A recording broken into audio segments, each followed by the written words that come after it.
नमस्कार ब्यावर की जनता, सियासत का सिंहासन मतदाता जागरूकता कार्यक्रम में आप तमाम दर्शकों का बहुत बहुत स्वागत और अभिनंदन है। तो ब्यावर विधानसभा आम चुनाव 2023 चुनावी बिगुल बज चुका है, घंटी बज चुकी है चुनाव की, और ब्यावर विधानसभा की चुनावी तस्वीर बिल्कुल साफ है। पहली बार ऐसा हुआ है जब राजनीति के इस अखाड़े में जाने पहचाने चेहरे एक साथ उतर कर आए हैं। भाजपा के शंकर सिंह रावत की बात करें तो चौथी बार अपना भाग्य आजमा रहे हैं। कांग्रेस के पारसमल जैन दूसरा मौका मिला और फूंक फूंक कर कदम रख रहे हैं। मनोज चौहान अपना भाला लेकर दूसरी बार विधानसभा चुनाव लड़ रहे हैं। इंदर सिंह बागावास केची लेकर तो महेंद्र सिंह रावत अंधियारे को भेदने के लिए अपना उजाला लेकर सालों से जनता के बीच में अपनी पकड़ बनाकर चुनावी मैदान में कूद चुके हैं। अब ऐसे में कौन कितना मजबूत है, एक तरफा तो नहीं कहा जा सकता, लेकिन बागी तेवरों के बिगड़े समीकरण सवाल तो आखिर खड़े करते हैं। ब्यावर में आग उगलती राजनीति के उबाल मारते सवालों के जवाब के लिए आज हमारे बीच राजनीति से जुड़ी हुई दो शख्सियतें मौजूद हैं, जिसमें से एक वो जिसे राजनीति का चाणक्य कहा जाता है। कई राजनेताओं ने उसके दरबार में राजनीति की शुरुआत कर हर पैतरा सीखा है, और दूसरी वो शख्सियत है जिसे राजनीति की समझ का शिरोमणि कहा जाए तो कोई अतिशयोक्ति नहीं होगी। राजनीतिक बुलंदियों के आसमान को छूने वाला उनका परिवार और उनकी राजनीतिक पकड़ अपने आप में ब्यावर के लिए गौरवमयी है। राजनीति के चाणक्य रमेश बंसल और राजनीति के समझ के शिरोमणि दिनेश शर्मा, आप दोनों का बहुत बहुत स्वागत है कार्यक्रम सियासत का सिंहासन में। सबसे पहले आप दोनों का बहुत बहुत अभिनंदन, आभार। सियासत के सिंहासन में हम सीधा सवालों का सिलसिला शुरू करते हैं, और सबसे पहले मैं रमेश जी बंसल साहब से सीधा जुड़ना चाहता हूं। मेरा सीधा सा सवाल है बंसल साहब, ब्यावर की राजनीति का जो स्तर है क्या वो गिर चुका है या अभी भी कायम है? कुलभूषण जी, राजनीतिक स्तर की हम बात करें तो राजनीतिक स्तर राष्ट्रीय स्तर से लेकर निम्नतर स्तर तक गिरा है। भाषा की मर्यादाएं खत्म हो गई है जी। सबसे बड़ी चिंताजनक जो पहलू है कि भाषा की मर्यादा, भाषा की गरिमा बहुत आवश्यक है। लेकिन ब्यावर में इस मायने में मैं खुशकिस्मत कहूँगा कि जितना राष्ट्रीय स्तर पर हास हुआ है, जितना प्रादेशिक स्तर पर हास हुआ है, उतना हास भाषा का ब्यावर शहर में नहीं हुआ। निश्चित रूप से पूर्व के अगर हम देखें तो उससे तो हास हुआ है, फिर भी अभी तक स्तर ठीक है। हमने जब फॉर्म भरने गए तब भी हमने देखा कि कुछ लोगों ने जो नारे लगाए वो अपने नारे न लगाकर सामने वाले पार्टी के लोगों के विरुद्ध, उनके विरुद्ध आग उगली। मेरा मानना ये है कि हमें वोट लेना है, हम हमारी बात करें, हमारी बात कहें और विपक्ष की कमजोरी की बात करें, न कि व्यक्तिगत उनकी जो गरिमा को ठेस पहुंचे, उनके कमियों को उजागर करें, वो ठीक है, लेकिन व्यक्तिगत उनके नाम का या उनके नाम पे अभद्रता करें, ये ठीक नहीं है। मतलब आपके कहने का साफ मतलब मैं ये निकाल सकता हूं कि अभी वर्तमान परिप्रेक्ष्य में जो माहौल बना हुआ है वो जीतने से ज्यादा हराने का माहौल आमादा है। निश्चित रूप से कहा तो ये जा रहा है कि हम किसी को हराने नहीं उतरे और हम जीतने उतरे, लेकिन ब्यावर का इतिहास बिल्कुल साफ है कि क्या सत्य है क्या असत्य है। चुनाव तो जो राष्ट्रीय दो पार्टियां हैं, निश्चित रूप से जहां तक मेरी समझ है, अब तक जो ब्यावर का चुनावी इतिहास है वो ये कहता है कि चुनाव तो उन दो राष्ट्रीय पार्टियों के बीच में, भारतीय जनता पार्टी और कांग्रेस के बीच ही है। ये मैं आप कह सकते हैं कि एक बार निर्दलीय जीता है ब्यावर से जी, निश्चित रूप से, लेकिन तब की मैं उसमें ज्यादा डिटेल में नहीं जाऊंगा। सबको तब की परिस्थितियां मालूम है, क्या परिस्थितियां हुई, क्यों हुआ और क्यों निर्दलीय जीता। वर्तमान में भी ऐसी कोई परिस्थितियां दूर दूर तक नजर नहीं आती जहां इन दोनों राष्ट्रीय पार्टियों के निकट तक भी कोई पहुंच सके। जी बिल्कुल। दिनेश जी, वैसे मैं आपसे जुड़ता हूं, आपके समय की राजनीति और वर्तमान राजनीति में आप क्या फर्क समझते हैं? बहुत फर्क हो गया कुलभूषण जी, बहुत फर्क हो गया। मेरे समय की राजनीति आप पूछ रहे हैं जी, मैं मेरे समय की नहीं, उसके थोड़ा पूर्व में, जैसा अभी आपने कहा था जी। पहले राजनीति हुआ करती थी सिद्धांतों की, नीतियों की और कार्यक्रमों की जी। इस आधार पर चयन होता था। जो विधानसभा लोकसभा के जो प्रत्याशी भी चुने जाते थे योग्यता के आधार पर चुने जाते थे। जो पार्टियों में पद भी मिलते थे योग्यता, प्रतिभा, क्षमता के आधार पर मिलते थे। लेकिन उसके बिल्कुल विपरीत, मैं अगर जैसा आपने कहा बेबाकी से बात करो, तो बेबाकी से अगर मैं कहूं कि वो प्रतिभा, क्षमता, पात्रता, वो सब लगभग लगभग अब प्राय समाप्त सी हो गई। तो क्या यहां पर यह भी सवाल उठता है कि क्या ब्यावर में टिकट का आधार जाति को मानना कितना सही है? ये भी गलत है, ये भी गलत है। आज हम सूडो सेक्युलरिज्म, आज हिंदुस्तान को धर्मनिरपेक्ष राष्ट्र कहते हैं, तो धर्मनिरपेक्षता क्या है? सेक्युलरिज्म। बिल्कुल। लेकिन कोई भी दल, कांग्रेस अपने आप को सेक्युलर पार्टी कहती है, लेकिन कांग्रेस में भी जो पद या टिकटों का वितरण होता है जातीय आधार पर होता है, तो ये सेक्युलरिज्म नहीं, सूडो सेक्युलरिज्म। बंसल साहब, क्या दूसरे काबिल जो व्यक्ति होते हैं, क्या उनको अधिकार नहीं है क्या टिकट लेने का? क्या जातीय आधार सही मानते हैं आप? जातिगत आधार मैं नहीं समझता हूं ब्यावर में कोई जातिगत आधार, जो ये गलत परंपरा, गलत धारणा चली आ रही है। नहीं, मैं उदाहरण दे देता हूं ना बंसल साहब, बिल्कुल ये कोई आज की परंपरा नहीं है। जितना मैंने इतिहास को समझा और परखा है, जितना जाना है, ये बात जब विलय हुआ था हमारा ब्यावर की, तब 1957 के चुनाव की अगर बात करें तो नेतृत्व क्षमता के आधार पर चुनाव लड़ा जाता था। उदाहरण हमारे सामने पंडित ब्रजमोहन लाल शर्मा, कोई जातिगत आधार नहीं था, नेतृत्व क्षमता थी और उसके आधार पर जीत के आए। 1962 का याद कर लीजिए, सीपीआई के जो विजेंद्र नाथ जी थे, एकमात्र बंगाली उस समय थे, कोई जातिगत आधार नहीं था, नेतृत्व क्षमता थी, जीत कर आए। लेकिन 1977 उदयमराज जी मेहता के समय से बात करें, देवीशंकर भूतरा तक का कार्यकाल को ले लीजिए, कांग्रेस महाजन के आधार पर चली आ रही है। बीते कुछ जो कार्यकाल की बात करें तो भाजपा सिर्फ एक रावत तक सिमट कर रह गई है। कैसे नहीं मान सकते? कुलभूषण जी, ये बिल्कुल जो ऊपर पार्टियों के पास फीडबैक है, जिस प्रकार से कांग्रेस और बीजेपी निर्णय कर रही है, ब्यावर की जनता उस निर्णय से सहमत नहीं है। ब्यावर की जनता ने जातिवाद के आधार पर वोट नहीं दिए, ब्यावर की जनता ने पार्टी के आधार पर वोट दिए। जहां हमारे यहाँ इतिहास रहा है, अभी आपने खुद ने कहा देवीशंकर भूतड़ा माहेश्वरी समाज से आता है, कितने वोट है माहेश्वरी समाज से? ब्यावर से 2 बार अग्रवाल एमएलए रहे, 1 बार एमपी अग्रवाल रहे, कितने वोट है सबको जानकारी है। और जिन्होंने जातिगत राजनीति करने का प्रयास किया, जब निर्दलीय खड़े हुए, आपको पता है जातिगत आधार पे हमारे यहाँ जो माली समाज से खड़े हुए, ओसवाल समाज से खड़े हुए, उनका क्या हश्र हुआ।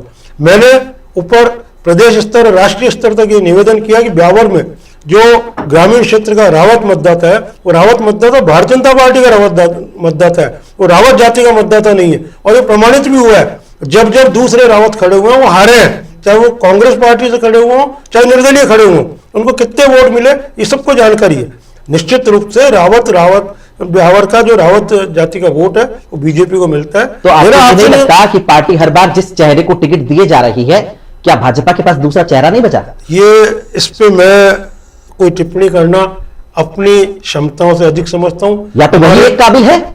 मैं आपसे निवेदन करूं, कल हमारी एक मीटिंग हुई थी बीजेपी कार्यालय में, वहां भी मैंने एक निवेदन किया था कि प्रत्याशी से हमारी नाराजगी हो सकती है, लेकिन अगर राष्ट्रीय नेतृत्व ने, प्रदेश नेतृत्व ने अपने सर्वे के आधार पे, अपने किन्हीं भी जिन भी आधारों पे उन्होंने टिकट दिया, किसी व्यक्ति को टिकट दिया है, तो चूंकि मैं भारतीय जनता पार्टी का कार्यकर्ता हूं, तो मेरा दायित्व बनता है कि मैं उस कार्यकर्ता को जिता के भेजूं, मैं अपनी भरसक प्रयास करूं।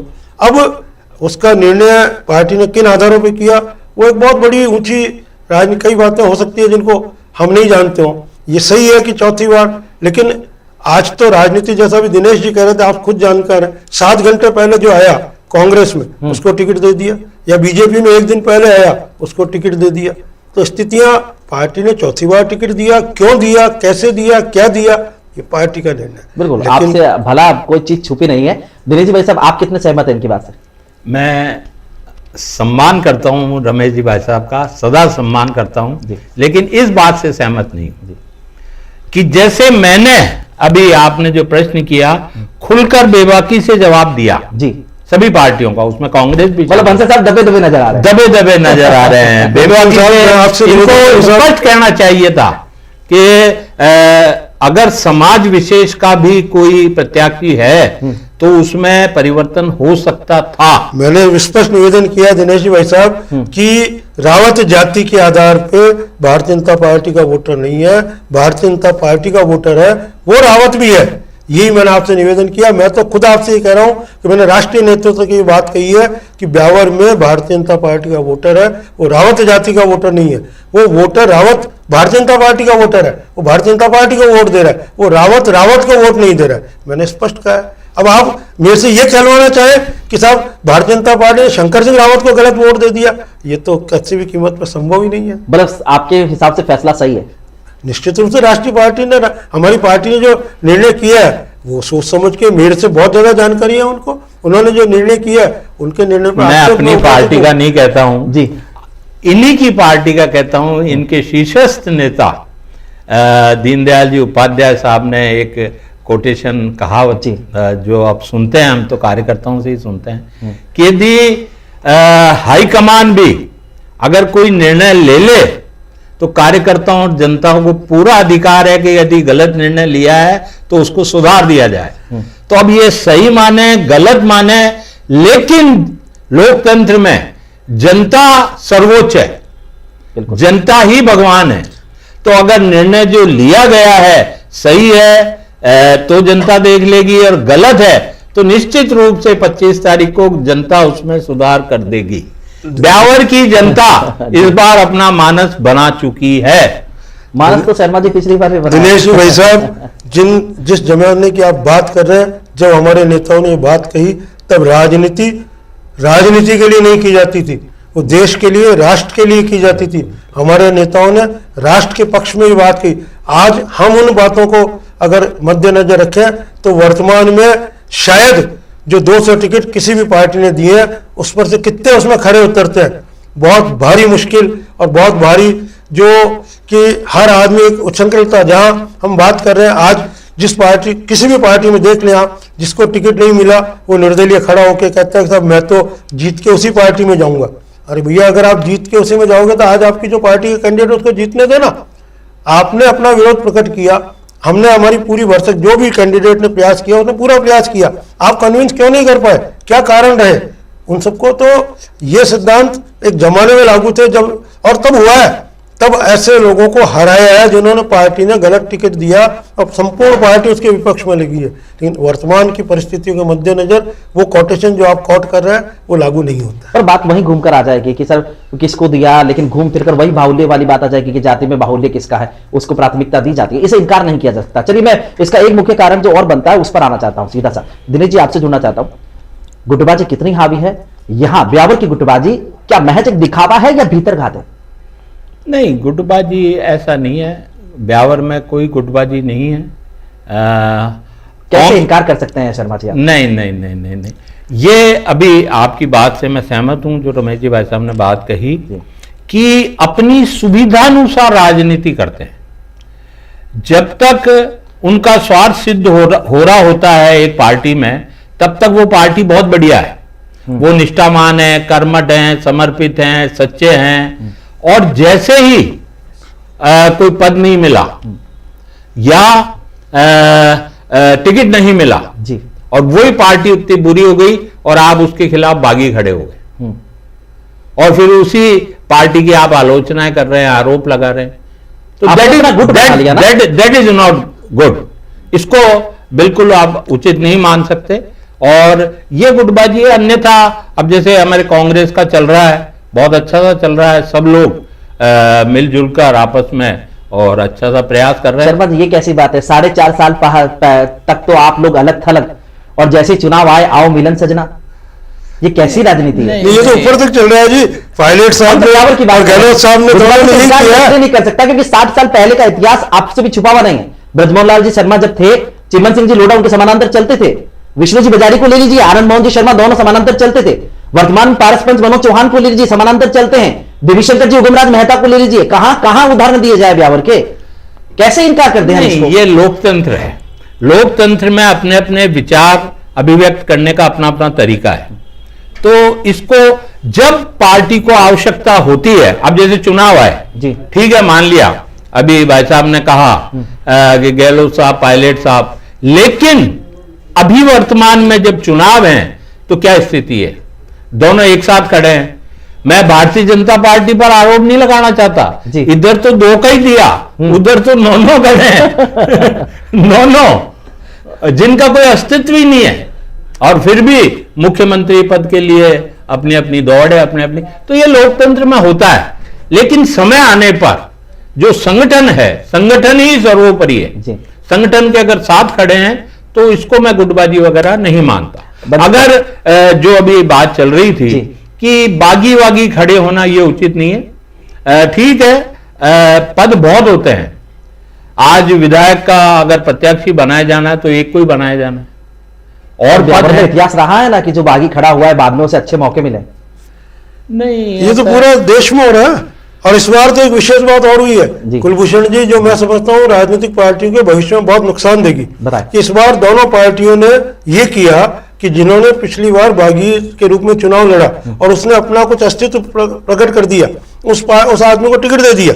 और इवन इतना ही नहीं किया, उस पार्टी को दूसरी पार्टी ने बुला के टिकट दे दिया। और बागी जो ब्यावर की बात भी अगर करें तो मेरी सोच ये कहती है, मेरी राजनीतिक समझ ये कहती है कि उन्होंने हराने और जिताने से ज्यादा इस बात को लेकर खड़े हुए कि अगर हमने कहीं हमारा अस्तित्व सिद्ध कर दिया तो निश्चित रूप से अगली बार पार्टी हमारे ऊपर विचार करेगी और हो सकता है अगली बार हमें टिकट मिले। तो ये एक बहुत गलत परंपरा दोनों पार्टियों ने इनकी बात से मैं भी सहमत हूं कुलभूषण जी कि ये एक सिस्टम बन गया, एक ट्रेडिशन बन गया। उनको वोट हार जीत से मतलब नहीं है जी, उनको अपने अस्तित्व से मतलब है कि हमने वोट कितने लिए। अभी से ही कहने लग गए ये जीतने हारने की तो वो भी अपने दिल में जानते हैं कि कहां जीत रहे हैं कहां नहीं जीत रहे हैं। लेकिन अगर हमने ठीक ठाक वोट ले लिए तो 2024 में पार्लियामेंट्री इलेक्शन आ रहे हैं, उसमें सह सम्मान हम वापस अपनी पार्टी में आ जाएंगे और अगली बार फिर अपना कैंडिडेचर अपना दावा, धारणा बन गई कि दिखा दीजिए वापस ले तो ले। ट्रेडिशन मैं आपके इसके मैंने पत्र लिखा है जी,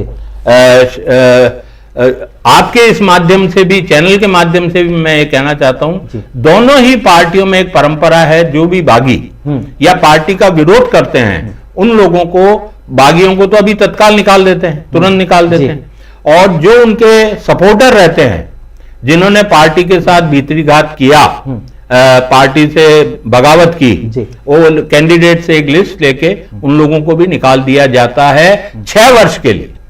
यहां मेरी एक मांग है इस बार कि ऐसे लोगों को, दागी लोगों को, बागी लोगों को आजीवन, चाहे वो चुनाव जीते या हारे, उनको पार्टी में कभी नहीं लेना चाहिए। हम अपनी सुविधा अनुसार, जैसे गवर्नमेंट त्रिशंकु विधानसभा आ गई, स्पष्ट मेजोरिटी नहीं आई, हंग असेंबली आ गई, तो हम अपनी कन्वीनियंस के लिए, सरकार बनाने के लिए फिर उन्हीं लोगों को मान मनवार करते हैं और उनको लेके और गवर्नमेंट बनाते हैं और फिर 5 साल उन लोगों के नाज नखरे से। फिर ऐसा तो इससे पार्टियों का पतन हो रहा है। जो बात इन्होंने कही ये किसी भी पार्टी के लिए उचित नहीं है और इस देश के लिए भी उचित नहीं। मतलब ऐसी तो परिस्थितियां ऐसे बन जाती है कि मुख्य पार्टियों में ही सिर्फ मुकाबला होगा। अगर ऐसे कड़े नियम आने लग जाए, बागियों को नहीं लिया जाएगा तो फिर बेशक बागी पीछे एक कदम खिसका। बागियों में थोड़ा भय तो होना चाहिए ना, डर तो होना चाहिए ना। अगर उनको बागी होना है तो उस पार्टी से पहले ही अलग हो जाए ना। उस पार्टी में अप्लाई क्यों करते हैं? पार्टी से टिकट नहीं मिला तो बागी हो गए, और अगर टिकट मिल जाता तो वही पार्टी बहुत टिकट पर भी उठ जाते हैं। मैं वापस गुटबाजी पे आता हूं। बंसल साहब, आपका वर्जन जानना चाहता हूं गुटबाजी को लेकर। ब्यावर की गुटबाजी कैसी है? ब्यावर में वर्तमान जो इलेक्शन हो रहा है उसमें मैंने जो अब तक देखा है कि गुटबाजी नहीं है। निर्दलीय खड़े हो गए वो अलग मुद्दा है, लेकिन दोनों जो राष्ट्रीय पार्टी हैं उनके राष्ट्रीय पार्टियों के कार्यकर्ता, और विशेष तौर से मैं भारतीय जनता पार्टी की बात करूं, भारतीय जनता पार्टी में वर्तमान में किसी तरह की कोई गुटबाजी नहीं है। जो भी पूरा भारतीय जनता पार्टी संगठन है, पूरा भारतीय जनता पार्टी कार्यकर्ता है, एकजुट होकर भारतीय जनता पार्टी के प्रत्याशी को जिताने में लगा हुआ है। तो फिर आप देवीशंकर भूतड़ा और शंकर सिंह जी रावत जो है उनके लिए क्या कहेंगे? बिल्कुल, आज की तारीख में देवीशंकर जी भूतड़ा भी शंकर सिंह जी रावत के साथ तन मन धन से लगे हुए हैं। यह अलग बात है कि वो जिलाध्यक्ष है, जिलाध्यक्ष के नाते उनके पूरे जिले में दायित्व है, उन दायित्वों का वो निर्वहन कर रहे हैं। और एक बात और भी आपसे निवेदन करूं, हमारी पार्टी ने न केवल बूथों को बल्कि विधानसभा सीटों को भी ABCD श्रेणी में बांट रखा है। आपको जानकारी है, आपको अच्छी तरह पता है कि उस तरह की एक डिस्ट्रीब्यूशन कर रखा है, तो पार्टी की डायरेक्शन भी है कि ABCD में जिस तरह की सीटें हैं, तो जहाँ ज़्यादा ध्यान की जरूरत है वहाँ उनकी आवश्यकता ज़्यादा है। इस प्रकार की आज हमारे ब्यावर की सीट को लेकर देवीशंकर जी, जैसे शंकर सिंह जी को टिकट मिला, देवीशंकर जी यहाँ गए हैं, देवीशंकर जी ने उनका स्वागत किया है और संपूर्ण रूप से देवीशंकर जी उनके साथ हैं। शंकर सिंह जी भी उनका मार्गदर्शन, उनका सहयोग जहाँ आवश्यकता है वहाँ ले रहे हैं और लेते रहेंगे। मन की राग आप जाने, खुलकर ना बोले वो आप जाने। ऐसा नहीं है, मैं आपसे ये तो वो बात हो गई, जैसे खुदा जाने बर्बादियों में नाम किसका है, कहने वाले तो आप ही का नाम लेते। कोई भी पार्टी हो, 4.5 साल अलग थलग और चुनाव के वक्त अब आन मिलो सजना। अरे जनता की आंखों में धूल क्यों झोंकते हो? मन और मतभेद में फर्क तो समझो भैया, दिखावा क्यों? अरे सच्चे बाजीगर हो तो जनता को दिखाओ ना अपनी कारीगरी। काहे का ढोल पीटते हो? एकजुटता का दावा करते हो तो कर लेते परिवर्तन यात्रा का स्वागत एक साथ कर लेते ना। क्यों डोंग रचा उस समय? काहे की अपनी ताकत का दिखावा किया? पार्टी से दबकर जनता का हित नहीं होता। अरे जनता के बीच आपकी पेशी ऐसी होनी चाहिए कि आला कमान भी झुक जाए। दिल्ली जयपुर से ज्यादा जनता के गलियारों में चक्कर काटो, और जब जनता आपको टिकट देती तो शायद पार्टी का टिकट भी उससे ऊपर नहीं। इसी निर्दलियों के जोर शोर को ब्यावर के इतिहास ने देखा है, और यकीन ना हो तो पुराने पन्ने जाकर देख लीजिए। लेकिन वर्तमान की राजनीति जनतंत्र की बजाय स्वतंत्र की नीति पर चल रही है, जो कि गलत है। कोई आगे बढ़े तो पैर काट देना। अरे ये कैसी राजनीति है? मेरा मशवरा यही है कि जनता के बीच अपनी ताकत बनाओ कि आला कमान भी नतमस्तक हो जाए। अरे टिकट मांगा नहीं बल्कि खुद लिया जाए। प्रदेश में ऐसे कई उदाहरण हैं, बताने की आवश्यकता नहीं होनी चाहिए। इसलिए सत्ता का प्रसाद जो बांट कर खाए उसमें संतोष है, और जो ना बांट कर खाए वहां सिर्फ असंतोष है। भूषण जी स्पष्ट है, टिकट पे नहीं, आप गलत कह रहे हैं। का वो दौर आपसे है, वो आरोप प्रत्यारोप के वो दौर, कॉन्फ्रेंस का दौर, उस मर्यादा को भी तार-तार कर दिया गया जहां पार्टीवाद को साबित हर मर्यादा को नीचे तार। आपसे 100% सहमत हूं। शंकर सिंह जी रावत को जब टिकट मिला तब क्या घटनाक्रम हुआ उसको भी मुझे जानकारी है और आपको भी जानकारी है। मैं उससे कहीं इनकार नहीं कर रहा हूं। पिछली बार वो निर्दलीय चुनाव लड़े, उससे भी मैं सहमत हूं कि वो लड़े, लेकिन मैंने आपसे ये कहा जब तक उन्होंने कोई टिकट की बात करे वो अलग मुद्दा हो सकता है, लेकिन आज की तारीख में कोई गुटबाजी मैंने नहीं देखी। और आप भी अगर स्वतंत्र पत्रकार की हैसियत से बात करें तो गुटबाजी वर्तमान और कल वापस होगी या नहीं होगी उस पर मैं चर्चा नहीं कर रहा हूं। मैं केवल इलेक्शन तक की चर्चा कर रहा हूं। 25 तारीख की बात कर रहा हूं आपसे। 25 तारीख तक ब्यावर भारतीय जनता पार्टी में कोई गुटबाजी नहीं है। चुनाव तो वो खुशबू है जो अच्छे को समेट लेती है। खैर कोई ना, मैं वापस शर्मा जी आपसे जुड़ता हूं। आप इंटक नेता हैं, मजदूर के बहुत हितैषी रहे। मैं बात करता हूं मिल उद्योग का वो दौर, तब से लेकर सीमेंट कंपनी तक का जो ये सफर है, हर दौर आपने देखा है, बहुत करीबी से देखा है। ब्यावर रोजगार को लेकर आप ब्यावर को कौन सी पायदान पर खड़ा हुआ पाते हैं? बहुत पिछड़ गया है ब्यावर, बहुत पिछड़ गया। आज एक जमाना हुआ करता था जब ब्यावर शहर की बैकबोन आर्थिक स्थिति जो शहर की बाजार की चला करती थी, बैकबोन ये तीनों मिलें थी टेक्सटाइल में। जी बिल्कुल। राजस्थान का मैनचेस्टर कहलाता था ब्यावर, और एक एक मिल में 7-7, 8-8 हजार, 9-9 हजार मजदूर, 3 शिफ्ट चलती थी। एक एक मिल में 8-8, 9-9 हजार मजदूर काम करते थे। ब्यावर की उस टाइम यही पॉपुलेशन थी, यही जनसंख्या थी। तो मैक्सिमम रोजगार मिलों के माध्यम से चलता था, और वही पैसा रोटेट होकर बाजार में आता था, बाजार का भी रोटेशन चलता था। लेकिन शने शने ये मिलों की स्थिति, टेक्सटाइल उद्योग की स्थिति ऑल ओवर इंडिया, राष्ट्रीय स्तर पर जो ये लूम्स वगैरह चलने के कारण थोड़ी खराब होती चली गई, और एक के बाद एक ये मिलें बंद होती चली गई। पहले ये तीनों मिलें प्राइवेट मिलें थी।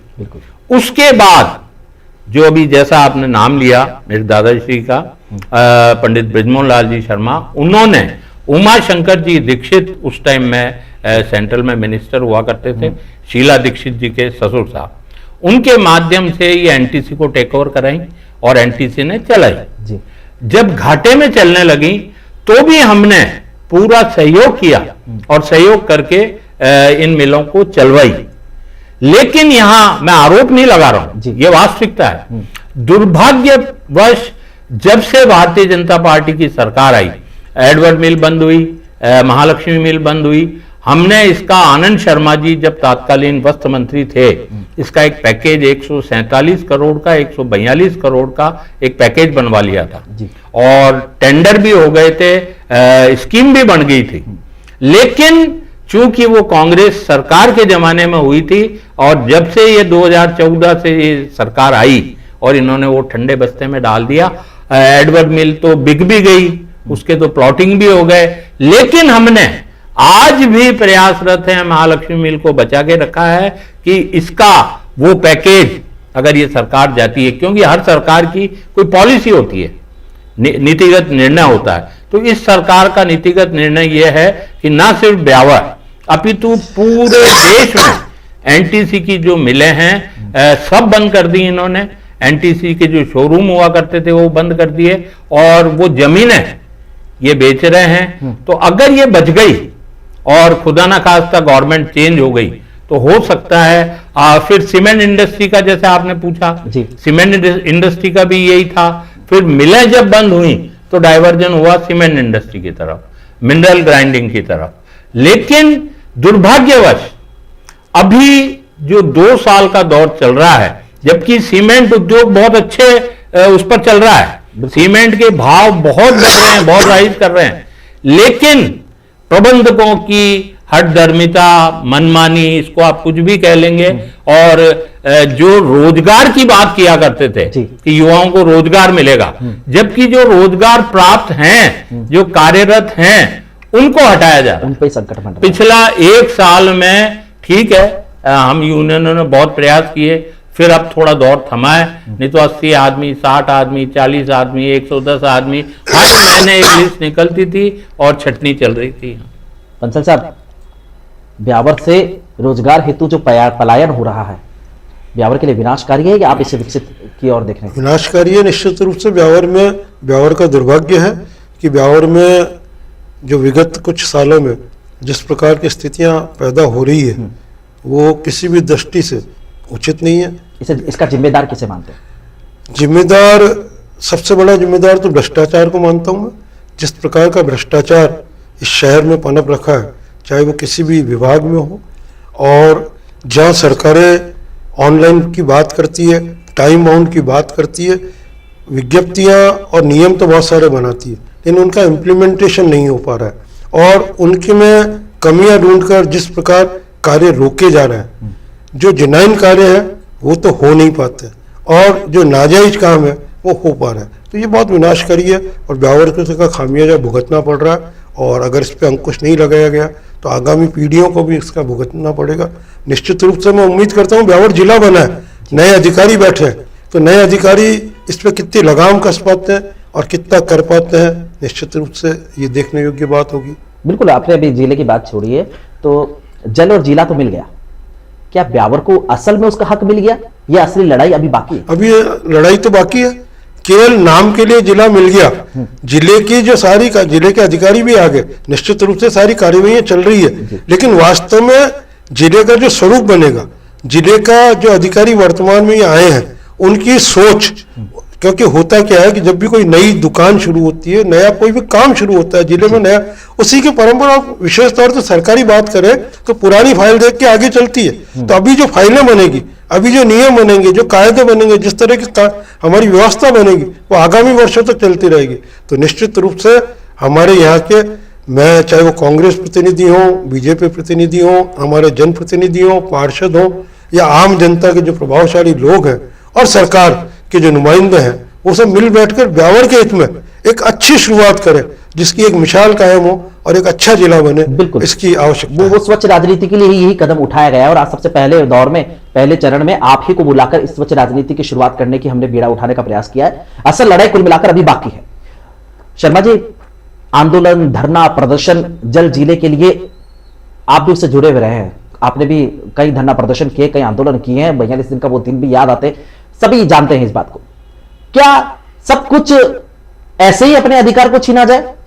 आप कितना सही मानते हैं? क्योंकि ब्यावर जब भी लड़ा है, आंदोलन, धरना, प्रदर्शन कर ही उसे जल मिला है, जिला भी इतने प्रदर्शन करने के बाद ही मिला है, तो क्या ऐसे ही छीना जाए अपना अधिकार? कितना सही मानते हैं? कुलभूषण जी, अधिकार कभी दिए नहीं जाते, छीने अधिकार लिए जाते हैं जी। जब अगर राजी खुशी कोई अधिकार नहीं दे रहा है, हाँ। तो आपको संघर्ष तो करना ही पड़ेगा। और कार्ल मार्क्स की एक थ्योरी है कि उस संगठन या उस व्यक्ति का शक्ति का पता इससे चलता है कि उसमें संघर्ष करने की कितनी क्षमता है। जो व्यक्ति जितना संघर्ष करता है उतना ही शक्तिशाली है, जो व्यक्ति समझौते करता है उतना ही वो कमजोर है। ये स्पष्ट मेरी मान्यता है और ये सर्वविदित भी है। तो आज ईश्वर की कृपा है, आपने खुद ने माना कि हमने चाहे ट्रेड यूनियन के माध्यम से, चाहे शहर के हित में और चाहे कांग्रेस के माध्यम से, जितने मैं दावे के साथ कह सकता हूं कि आज की वर्तमान उसमें जितने आंदोलन हमने किए, मैंने किए हैं, शायद ही अभी कोई ब्यावर में ऐसा व्यक्ति होगा जिसने इतने आंदोलन किए। चाहे ब्यावर की बीड़ी मजदूरों का 3 या 4 बार आप, इसीलिए दिनेश जी आज आप आराम से बैठे हैं, आराम से बैठ, सुकून है, शांति है कि जनता की सेवा की है। मैं इनकी बात से सहमत हूं, मैं इनकी बात से सहमत हूं कि ये जो गड़बड़ियां हो रही हैं इसका प्रमुख कारण भ्रष्टाचार है। पर किसी की सरपरस्ती में होता है ना वो, तो इसे रोकेगा कौन? और उसके लिए जनता जिसे चुनती है, जब वही नहीं समझेगा तो फिर रोकेगा कौन? हम भ्रष्टाचार पे ठप्पा लगाकर प्रशासन पर ठीकरा फोड़कर जिम्मेदारी तो नहीं हटा सकते ना, किसी तो इसे जिम्मेदारी लेनी होगी ना। जिम्मेदारी वही जिनके हाथ में सत्ता है, वही जिम्मेदारी। आज नरेंद्र मोदी जी जब सत्ता में आए थे तो उन्होंने क्या वादे किए थे? भ्रष्टाचार मिटा दूंगा, भ्रष्टाचार मुक्त देश होगा, हर आदमी के खाते में 15-15 लाख रुपए आएंगे, महंगाई कम कर दूंगा। मैं आपसे ही पूछना चाहता हूं, क्या भ्रष्टाचार मिट गया? वो तो क्या बताएंगे, क्या महंगाई मिट गई? क्या 15-15 लाख रुपए सबके खातों में आ गए? तो कथनी और करनी में रात दिन का फर्क है। अब ये आज हम ट्रेड यूनियन चलाते हैं, ट्रेड यूनियन चलाते हैं, मैं बहुत कंप्लेंट्स करता हूं, कॉग्निजेंस भी लेता है सर्टेन डिपार्टमेंट, जिस भी इंडस्ट्री के खिलाफ शिकायत करता हूं, फिर जाके वो अधिकारियों को यदि अगर कोई मैनेज कर देते हैं या कोई रह जाते हैं तो हम रिमाइंडर लिखते ही रहते हैं। चलो मान लेते हैं आज मैं चुनाव में खड़ा हो जाऊं, अपनी खुद की पार्टी बना डालूं, वादे कर डालूं, खुदा न खास्ता प्रचार प्रसार के चलते मैं जीत भी जाऊं और फिर वादों को गौण कर दूं। बताओ कौन सा कानून है जो वादों को गौण करने पर रोकेगा मुझे? नहीं है ना, या है? अरे ये जनतंत्र है, मतलब यहां जनता मालिक है और उसका नेता उसका नियंत्रण में है।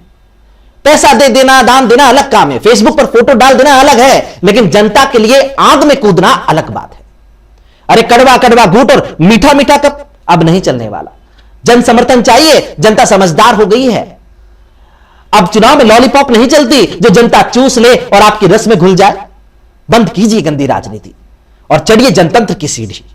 गलत तो नहीं कह रहा ना? आज ये कहते थे कड़ी से कड़ी मिलाओ जी, कड़ी कड़ी यूं कड़ी कड़ी से कड़ी, हमने तो हथकड़ी इनको दे दी। पार्षद इनके, सभापति इनका, विधायक इनका, पंचायत समिति इनकी, प्रधान इनका, सांसद इनका, क्या कर दिया जनता के लिए? हाँ, मैं आपसे जवाब लिखने पहले जवाब।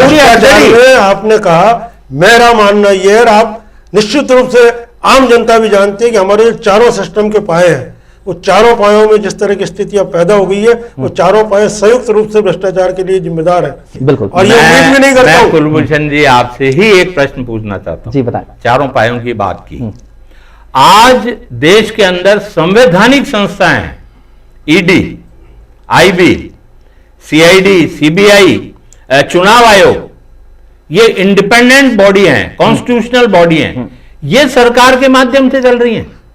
आज कोई भी व्यक्ति बीजेपी में है तो बिल्कुल साफ सुथरा ईमानदार है, और बीजेपी जिस दिन छोड़ दी दूसरे दिन ही ईडी, सीबीआई, चुनाव आयोग और ये इनकम टैक्स और ये छापे पड़ जाएंगे। मुद्दा बना लिया इन्होंने खुद ने, येदियुरप्पा जी खुद ने आरोप लगाए, खुद ने निकाला, खुद ने बैठाया। अब वो महाराष्ट्र में किसको बनाया, क्या चीफ मिनिस्टर? जब सीआईडी आपके पास है, ईडी वगैरह, इनका और जैसे ही पार्टी छोड़ी और ये आईडी और सीबीआई और ये। जी हाँ, क्या जवाब? मैं निवेदन ये कर रहा हूं साहब, इनका आपको, इवन मैंने रेड भुगती है, मेरी इनकम टैक्स की रेड हुई है, आपको जानकारी है, इनका अपना एक सेट प्रोसेस है। जी। 2-2 साल पहले, 3-3 साल पहले से कार्यवाहियां चलती है। वो अपनी फाइल इकट्ठा करते हैं, अपने डॉक्यूमेंट इकट्ठा करते हैं, और अगर कोई भी रेड फेल हो जाती है तो उसके लिए जवाबदेह बनाया जाता है कि भैया आपने ये अधमरी कचूमर जानकारियों के आधार पर रेड क्यों की, और जिस आदमी को प्रताड़ित नहीं किया जाना चाहिए था वो प्रताड़ित क्यों हुआ, और उसका जवाब देखिए। उन पे जो कार्रवाई होती है शायद आपको और हमें जानकारी नहीं मिलती। तो भाई दिनेश जी जो कह रहे हैं ये केवल एक राजनीतिक मुद्दा है, और ईडी ने अगर गलत काम करी है तो राज्य सरकार आपके पास थी, आपके पास सीआईडी थी, ये राज्य सरकार के अधीन ही चल रही है कार्रवाई, केंद्र सरकार के अधीन है। शर्मा जी देखिए, मैं इस चुनावी मुद्दा, राजनीतिक मुद्दा आपने बनाया, पूरी पार्टी ने बनाया, जो भी बनाया, मैं कुछ सहमत हूं बंसल साहब की बात से। कुछ का कारण बता देता हूं। वो अपना काम कर रही है, आप क्यों घबरा रहे हैं? नहीं घबरा नहीं, ये इसलिए कि ये जनता के बीच एक ऐसा संदेश जाना चाहिए शर्मा जी, या आप आपकी रक्षा नहीं कर सकते, जनता की रक्षा की बात कर रहे हैं, या वो अगर बीजेपी छोड़कर दूसरी पार्टी में चला गया तो वो भ्रष्ट हो गया। नहीं क्यों नहीं, जब तक बीजेपी में ईमानदार है। सिसोदिया की जमानत क्यों नहीं हो रही है? कोर्ट ने ये कह दिया कि आपकी जमानत नहीं ली जाए। ईडी ने गलत किया, भारतीय जनता पार्टी ने गलत किया, नरेंद्र मोदी ने गलत किया, क्या कोर्ट नहीं है? अपवाद बने होते हैं, ऐसे एक्सेप्शनली केस जाके आपने तो एक रूटीन बना लिया। खैर अब हम वापस ब्यावर पर लौट आते हैं। मैं आंदोलन धरना प्रदर्शन की बात कर रहा था, ये बात कर रहा था कि ब्यावर ने हमेशा अपनी लड़ाई अपने अधिकार को छीना है, और तभी उसे उसका अधिकार मिला। बिल्कुल बंसल साहब, वो दौर याद कीजिएगा जब जिले के लिए हल्ला मचा, शंकर सिंह जी रावत ने पदयात्रा की, बहुत मेहनत की और जनता का दिल जीता। वो दौर था जब उनका समय आया, प्रदेश में उनकी सरकार बनी, तब उन्होंने मौन साधना ग्रहण कर ली। बिल्कुल गलत है साहब। और आज भी ये कहा जाना कि किसी व्यक्ति विशेष की वजह से जिला बन गया, हाँ, मेरी नजर में ऐसा कुछ नहीं है। सभी का संघर्ष, सभी का संघर्ष, दो बातें, सभी का संघर्ष, जिसमें भाई दिनेश जी भी शामिल है, हमारे देवीशंकर जी भूतरा भी शामिल है, भाई मनोज जी चौहान भी शामिल है, शंकर सिंह और कई सारे नाम जिनके मैंने, लेकिन जहां हम ये कहें कि हमने हमारा लड़के अधिकार ले लिया और हमारे लड़ाई की वजह, ऐसा नहीं है। जब रेवड़ियां बांटी गई, मैं समझता हूं पूरे भारत के इतिहास में जिस प्रकार जिले बनाए गए आज तक के इतिहास में कहीं, उसमें एक ब्यावर भी जिला बन गया, उसमें ब्यावर भी एक जिला बन गया। ये ब्यावर का सौभाग्य केवल हमारे संघर्षों से बन गया। गलत है, मुझे लगता है गलत है। अगर रेवड़ियां बांटी, जो इनकी भाषा है, अगर रेवड़ियां बांटी और उससे ब्यावर को फायदा हुआ या जनता को फायदा हुआ, आज इनके बड़े नेता, ठीक है, आप पदयात्रा कर जयपुर तक जा सकते हैं किसी मांग को लिए, और जब आपको अगली मांग पूरी करके दे देता है, जब वो खुद यहां चलकर आता है, उसे माला पहनाने तक नहीं जा सकते। बहुत बढ़िया, बहुत बढ़िया, बहुत बिल्कुल। कैसी राजनीति है? संस्कार होने चाहिए। मेरा एक निवेदन है, स्वीकार करो ना। बिल्कुल स्वीकार कर रहे हैं। मैंने अभी भी आपको किया कि उन्होंने किसी भी तरीके से किया, अपने राजनीतिक स्वार्थ के लिए किया, ब्यावर को जिला बनाया, निश्चित रूप से ब्यावर के लिए उन्होंने एक अच्छा काम किया और उसके लिए धन्यवाद के पास। ये फिर राजनीतिक स्वार्थ, बिल्कुल। अगर वो राजनीति करते, अगर बंसल साहब लुका छुपी ना खेलिए, लुका छुपी ना खेलिए, जी, अगर वो राजनीति करते तो ब्यावर के अंदर न सभापति कांग्रेस का, न प्रधान कांग्रेस का, न विधायक कांग्रेस का, न सांसद कांग्रेस की, फिर उन्होंने ब्यावर को जिला क्यों दे दिया? ब्यावर जिला अगर वो राजनीति करते, उनका राजनीतिक स्वार्थ होता, होना चाहिए। उन्होंने 8 जिले ऐसे बनाए हैं कि जहां कांग्रेस का कैंडिडेट ही नहीं था, कांग्रेस का रिप्रेजेंटेटिव ही नहीं था, बिल्कुल उन्होंने दिया। बंसल साहब भी सहमत कर रहे हैं इस बात से, बंसल साहब भी सहमत है। वाकई में देखो, ब्यावर डिजर्व करता था। हम उनको आप नेता हैं किसकी बदौलत? और इसी जनता की बदौलत है, और जनता की मांग जब पूरी हो रही है, जिसके जरिए पूरी हो रही है, माला तो मैं जिन पदों पे हूँ कुलभूषण जी, मैंने ब्यावर चैम्बर ऑफ कॉमर्स के अध्यक्ष होने के नाते, मेरे समाज के अध्यक्ष होने के नाते, मेरे नरसिंह मंदिर, मैं आपको मेरी चिट्ठियां बता सकता हूँ और आपकी यहाँ विज्ञप्तियां भी लगी है और आपने बताया, मैंने मेरे स्तर पे उनको धन्यवाद ज्ञापित किया है कि अशोक जी गहलोत साहब, आपने ब्यावर को जिला बनाया, हम आपके आभारी हैं।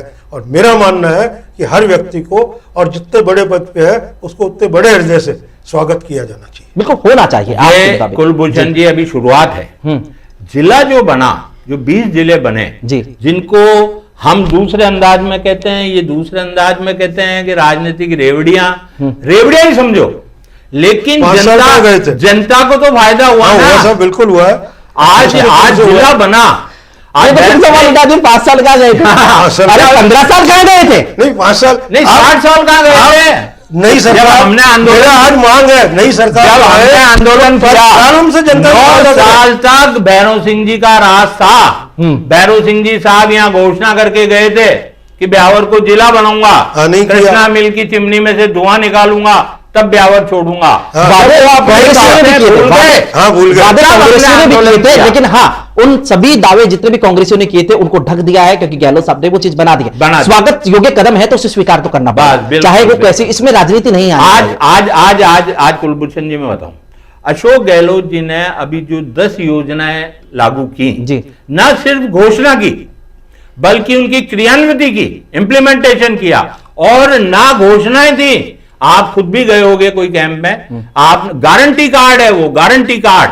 आज अपन कोई चीज बाजार से खरीद के लाते हैं और खराब हो जाती है तो दुकानदार अपने गारंटी कार्ड मांगता है, तो गारंटी कार्ड दिए और जनता को तुरंत राहत प्रदान की, सुविधाएं मिली, लाभ मिला, चिकित्सा निःशुल्क चिकित्सा। अब उसके लिए बांट दी। गारंटी कार्ड की असलियत बता सकता हूँ, इतना लंबा टाइम। आज बिजली की बात अगर हम करें तो मैं आपको एनालिटिक बाय विद डाटा, आज आप जानते हैं डाटा हर जगह विवाद है। आज ओपीएस तो उन पे चलो जिला प्लस माइनस सब जगह होता है शर्मा जी। देखिए अपन इतना डीप नहीं जाते हैं, देखो सभी जनता जानती है, उनको मिला है, उनको अधिकार अच्छे से पता है, धरातल पर क्या स्थिति है किसी से छुपी हुई नहीं है, आप स्वीकार कीजिए, कोई दिक्कत नहीं है। लेकिन देखो एक सबसे इंपॉर्टेंट बात जो मुझे यहां पर नजर आती है, आप मुख्यमंत्री अशोक गहलोत की तमाम योजनाओं के मद्देनजर ब्यावर में इन मुद्दों को लेकर आगे बढ़ रहे हैं, अच्छी बात है। बीते 15 साल में बंसल साहब भाजपा का राज रहा, बीच में वसुंधरा राजे भी मुख्यमंत्री रही, आपका दौर भी आया, वर्तमान में ब्यावर में भाजपा का गढ़ माना जाता है पूरे ब्यावर। ब्यावर को उसका अधिकार क्या वाकई में जितना मिलना चाहिए था वो इन बीते 15-20 सालों में मिला है क्या? नहीं मिला। इसके पीछे जिम्मेदार कमी क्या मानते हैं? इसके पीछे जिम्मेदार निश्चित रूप से आप स्पष्ट बोलेगा। नहीं, निश्चित रूप से कहीं ना कहीं कमियां रही है और उन कमियों को आगामी वर्षों में सुधार कर भारतीय जनता पार्टी का जो गढ़ है उसको बनाए रखा जाना चाहिए। और उससे कोई इनकार नहीं कर रहे हैं, उन कमियों को सुधारना चाहिए और ब्यावर में जो मूलभूत आवश्यकताएं हैं, मूलभूत सुविधाओं की जरूरत है, जो भ्रष्टाचार है उसका जो हमारे माननीय सभापति महोदय, विधायक महोदय और जो भी जनप्रतिनिधि हैं उनको उस और गंभीरता से प्रयासरत कर और जनता को, आम जनता को उससे निजात दिलानी चाहिए। और निश्चित रूप से अगर आम जनता तो ये गलत हो रहा है और जो जनता ने जिन आशाओं के साथ उनको बनाते हैं वो पूर्ति नहीं होती है, तो कहीं ना कहीं उसका खामियाजा भी भविष्य में भुगतना पड़ता है। बिल्कुल, आपने बहुत स्पष्ट बात कह दी है। मैं शर्मा जी सीधा मुख्य बिंदु पर आ जाता हूं, क्योंकि आपका अनुभव मुझे लेना बहुत जरूरी है। जनता के बीच में आपके अनुभव की बात जाए, एक मॉडल जाए, बहुत अच्छा है। जिला बना दिया, जल भी कांग्रेस ने दे दिया, जिला कांग्रेस ने दे दिया, भाजपा ने अपने स्तर पर जितना इंफ्रास्ट्रक्चर बनाना था बना लिया, सब कुछ हो गया। लेकिन असल लड़ाई अब बाकी है, चूंकि आप दोनों स्वीकार कर चुके हैं।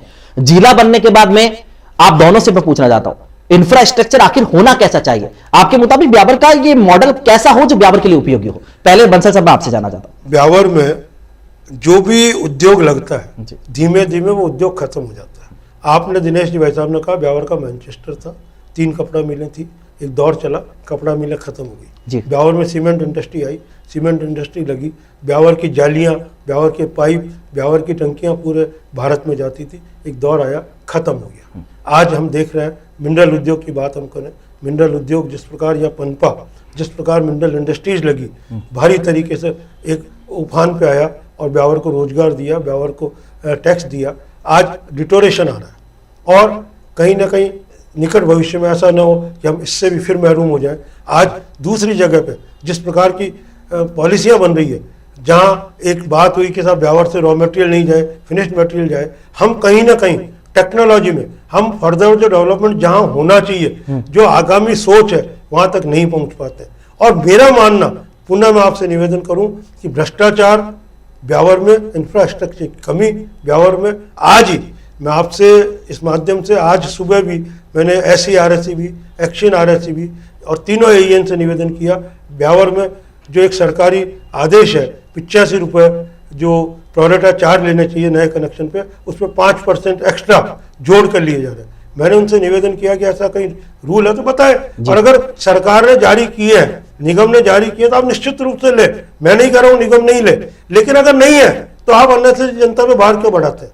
तो बात यह कि जो नियम संगत है उनके विपरीत जाके भी, क्योंकि उनके पास कलम है, और उस कलम का मुकाबला नहीं कर पा रहे। तो सबसे बड़ी बात यह कि हमारी एक ब्यावर में ऐसी संघर्ष होना चाहिए, ऐसा एक यूनिटी होनी चाहिए जो गलत काम को रोकने का प्रयास करे, तभी ब्यावर का भविष्य बेहतर हो पाएगा। ठीक है शर्मा जी, आपके मुताबिक ब्यावर का विकसित मॉडल कैसा हो? विकसित मॉडल, ये ब्यावर में जो इंडस्ट्रीज थी जी, उनका पुनः रिवाइवल हो। सबसे ज्यादा दोषी भ्रष्टाचार, तो अभी जो भाई साहब ने कहा मैं स्वीकार करता हूं, भ्रष्टाचार तो है ही जी। इंफ्रास्ट्रक्चर जो है, अब जिला बना है, भैरव सिंह जी साहब, शेखावत साहब ने प्रतापगढ़ जिला बनाया था, अस्तित्व में कब आया? 10 साल बाद तक जी। तो ब्यावर को 1 साल तो होने दो। 1 साल, हाथी के पांव में सारे पांव हैं। छोटी मोटी समस्या, मैं भी ट्रेड यूनियन में काम करता हूं, 3 समस्याओं का समाधान करते हैं, 5 समस्या नहीं पैदा हो जाती हैं, 5 का करते हैं, 7 पैदा हो जाती हैं। ठीक है। तो ये तो रूटीन चलता रहेगा। छोटी मोटी समस्या, सड़क, बिजली, ये नालियां, ये जब जिला बना है तो जिला स्तरीय अधिकारी यहां बैठने चालू हो गए। वही बजट आएगा, जब बजट आएगा अधिकारी बैठेंगे। अब ये चुनाव डिक्लेयर हो गए, आचार संहिता लग गई, कुछ कर नहीं पा रहे हैं। आफ्टर दिस इलेक्शन फिर जब वो आएगा शेप, और जब ये फुल फ्लेजेड फ्रीली अधिकारी काम करने लगेंगे, तब ब्यावर का निश्चित रूप से, जैसे किसी भी शहर का एक मास्टर प्लान बनता है, Beawar is a very big and very good industrial town. Beawar की प्रॉब्लम एक रही, ब्यावर इसलिए नीचे बैठा, स्केर्सिटी ऑफ वाटर, पानी की किल्लत, जो आज ये मिलें बंद होने का सबसे प्रमुख कारण। ब्यावर एक ऊन की सबसे बड़ी मंडी हुआ करता था एक जमाने में, या जीनिंग प्रेसिंग कितनी चलती थी। उनको धुलाई करने के लिए, उनको क्लियर करने के लिए पानी की आवश्यकता रहती थी, पानी की प्रॉब्लम थी। मिलों में सबसे ज्यादा समस्या आई पानी की। तो आज यहां की मिलें बंद हुई, भीलवाड़ा शिफ्ट हो गई, टेक्सटाइल उद्योग सारा भीलवाड़ा चला गया। ऊन की मंडी थी, यहां की बंद हुई और बीकानेर चला गया। तो इसमें ये तो है ही स्केर्सिटी ऑफ वाटर, पानी की समस्या का निदान होना चाहिए ब्यावर में सबसे पहले। कोई भी अभी ड्राई इंडस्ट्री चल रही है, सीमेंट इंडस्ट्री है, ड्राई इंडस्ट्री है, मिनरल इंडस्ट्री है, ड्राई इंडस्ट्री है, मतलब जिसमें पानी का वो हो रोल, वो इंडस्ट्री ब्यावर में लग ही नहीं सकती। और इसके साथ साथ एक जैसे मास्टर प्लान बनता है, ऐसे कैसे इंडस्ट्री के लिए भी एक शेप बने, एक मॉडल बने, और मॉडल बनकर फिर वो इंडस्ट्री यहां पर चालू हो। ब्यावर के अंदर धन संपदा की कमी नहीं है, यहाँ राजस्व दृष्टिकोण से बहुत धनाढ्य लोग हैं जो कि बाहर जा जाके अपने व्यापार कर रहे हैं। वो यहाँ की यहाँ अपना इन्वेस्टमेंट कर सकते हैं, व्यापार कर सकते हैं। इसमें मैं सबसे बड़ी प्रॉब्लम आपको बताऊंगा, जैसे कि अभी भाई साहब ने बताई, जो सरकारी नीतियां हैं, सरकार के जो नियम हैं जी, वो इसके लिए सबसे बड़ा अवरोध है। टेक्सटाइल मिलें बंद होने का कारण ये पावर लूम इंडस्ट्री थी। अब टेक्सटाइल में तो सारे कानून लागू होते थे, उनकी प्रोडक्शन रेट जब वो मार्केट में आती थी, मान लो किसी की 100 रुपए आई किसी भी कपड़े की या किसी भी बेडशीट की या किसी भी, वो 20 रुपए में टेक्सटाइल वाला वैसे के वैसे वो की वो प्रिंटिंग, वहीं के आदमी, वहीं के सुपरवाइजर, वहीं के प्रिंटिंग मास्टर, उनमें नाइट शिफ्ट में काम करते थे, वो डिजाइन देते थे, बेचते थे, और वैसी की वैसी डिजाइन का वो हैंडलूम का कपड़ा निकल जाता था। तो कहां 100 रुपए और कहां 20 रुपए? लचीलापन चाहिए, लचीलापन। पाइप उद्योग ब्यावर में 2000 इंडस्ट्री थी पाइप फिटिंग की, क्यों बंद हुई? ये भी गवर्नमेंट की पॉलिसी, एस्बेस्टोज पर बैन लगा दी, एस्बेस्टोज बंद कर दिया। धीरे धीरे जब एस्बेस्टोज नहीं, एस्बेस्टोज से ही पाइप बनता था, तो बंद हो गई सारी। अब मिनरल में ये की यही प्रॉब्लम चल रही है। अब ये मिनरल उद्योग अभी हिचकोले खा रहा है ब्यावर का, बहुत स्लम चल रहा है, क्योंकि यहां सरकार ने अलग नियम लागू कर दिए। लम्स और वो गुजरात जो क्या वो मावली और बिल्कुल वहां चले गए, तो वहां की इंडस्ट्री जो डेवलप कर रही है, यहां की बैठती जा रही। तो इसमें सरकार को देखना होगा, सरकार को अपने नीति और नियम चेंज करने होंगे। इसमें थोड़ा सा मैं अमेंड और करता हूं आपको। आज 70 साल में जो श्रमिकों के पक्ष के कानून बने, आप खुद एडवोकेट हैं, आपको सारी जानकारी है, मैं बता सकता हूं, मेरे पास सारी बुक्स हैं, उन सारे कानूनों को खत्म करके अभी केंद्र की सत्तारूढ़ सरकार ने एक इतनी पतली सी लेबर कोड निकाल दी, श्रम संहिता, सारे कानून खत्म कर दिए और मजदूरों को, यूनियनों को खत्म होने की सिफारिश है उसमें, मजदूरों की छटनी हो रही है। और इतनी पतली सी सारे कानून, जो इतनी मोटी मोटी किताबें हैं, वो सब कानून खत्म करके एक श्रम कोड, श्रम संहिता निकाल दी, इतनी पतली सी। ये मैं अभी भुगत चुका हूं जयपुर में। जब मेरे को वहां किसी ने बताया तब मैं वो लेकर आया। कभी आप आएंगे तो वो भी बताऊंगा आपको। सारे कानून समाप्त, सारे कानून लचीलापन चाहिए आपके मुताबिक, सारे बदल में, सारे कानूनों में केवल आपने तो, चूंकि आपसे रिलेटेड एक है, जितने कानून है उन सारा का पुनर्समीक्षा हो रही है। और जो अंग्रेजी काल के कानून है उन सबको, अंग्रेजों का, ये तो हमारे कानून है, कांग्रेस के बनाए हुए कानून है, स्वागत जो मजदूरों के पक्ष में बनाए। अंग्रेजों का कोई कानून नहीं है इसमें। चलिए कोई बात नहीं, दोनों वरिष्ठ नेताओं से चर्चा का दौर लगातार जारी है। एक छोटा सा फिलहाल ब्रेक लेते हैं और ब्रेक के बाद आपको वर्तमान परिप्रेक्ष्य में जो चुनावी हालात बने हुए हैं, कौन कौन से दावेदार मजबूत हैं, दोनों वरिष्ठ नेताओं का अनुभव क्या बोलता है, कौन वाकई में अपनी दावेदारी मजबूती दिखा रहा है या कहां पर कमी है जो ब्यावर के विकास में बाधा बन सकती है, तमाम वर्तमान चुनाव परिप्रेक्ष्य की जो भी चर्चा है वो लगातार हम जारी रखेंगे। फिलहाल एक छोटा सा ब्रेक लेते हैं, उसके बाद जल्द लौटते हैं। धन्यवाद। जिस्म में जैसे जान है, लोकतंत्र में वैसे मतदान है। वोट से है हमारी पहचान, चलो मिलकर करें मतदान।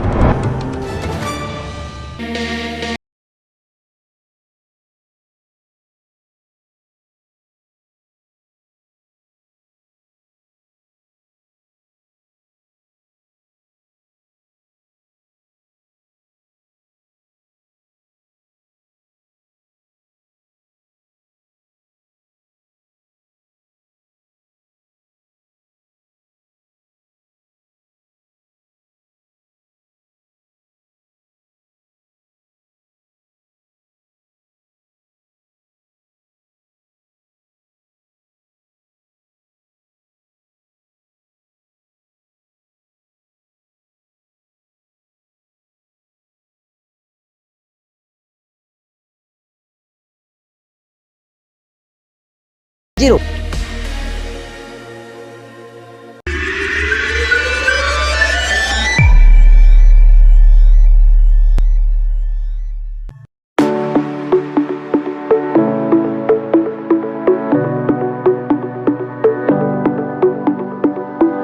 संस्कार आईटीआई 10वीं पास छात्र छात्राओं के लिए सुनहरा मौका। संस्कार आईटीआई कीजिए 2 साल का ट्रेड इलेक्ट्रीशियन कोर्स और बनाइए अपना भविष्य उज्जवल। 2 साल में आईटीआई डिप्लोमा के साथ 12वीं पास की मान्यता, स्वच्छ हरा भरा वातावरण, वाईफाई कैंपस युक्त आधुनिक तकनीक से बेहतरीन कोचिंग, साथ ही ट्रेन टीचर द्वारा इलेक्ट्रिकल वर्कशॉप में प्रैक्टिकल की सुविधा, अत्याधुनिक आईटी लैब, क्षेत्र का एकमात्र अपग्रेडेड आईटीआई संस्थान के प्रथम बेंच में ही हीरो मोटोकॉर्प, मित्सुबिशी जैसी प्राइवेट कंपनियों में 32 विद्यार्थियों का चयन, बहुराष्ट्रीय कंपनियों के साथ प्लेसमेंट की सुविधा और प्रत्येक सेमेस्टर में 90% से अधिक परीक्षा परिणाम, प्रोजेक्टर एवं आधुनिक प्रणाली द्वारा ऑडियो वीडियो क्लासेस, सरकारी विभागों में नौकरी के बेहतरीन अवसर, एसटी, एससी, ओबीसी, बीपीएल व असहाय अल्पसंख्यकों को छात्रवृत्ति की सुविधा और छात्राओं को प्रवेश में विशेष छूट। प्रवेश प्रारंभ तो आज ही चले आए संस्कार आईटीआई, ठीकराना मेंढातान, सेंधा रोड, ब्यावर। निदेशक सोहन सिंह व प्रबंधक Devi Shankar. Mobile number 9784766144, 9887171782। Last over में 12 रन मुश्किल है यार। अरे तेरा नेट कनेक्शन तो गया, अभी होना था ये। यार मुझे तो बोला था बहुत फास्ट होगा ये नया कनेक्शन, पर ये तो बहुत ही बेकार निकला। माँ, मैं पहुँच गई, अभी हॉस्टल जाऊंगी। टैक्सी मिली क्या? अरे कॉल फिर से कट गया। 2 घंटे से ट्राई कर रही हूँ, साइट खुल ही नहीं रही है। इन सब ने ब्रॉडबैंड कनेक्शन लिया था, पर इनको मिला सिर्फ चक्री। हर कंपनी का प्लान अलग होता है, समझ ही नहीं आता कैसे कंपेयर करूं और क्या प्लान लूं। कहीं प्लान का प्रूफ भी नहीं रहता है। पर इसका कुछ सोल्यूशन है? एक उपाय तो है। क्या? इंटरनेट की महंगी सर्विस और स्लो स्पीड से पाइए छुटकारा। लगवाइए कनेक्शन जेएसकाई रेडीनेट फाइबर ब्रॉडबैंड सर्विस का। जी हां, संपर्क कीजिए जेएसकाई टावर, एकता सर्किल, लोडा मार्केट के सामने, ब्यावर। Mobile number 92 510 25 302, 93 52 28 28 28।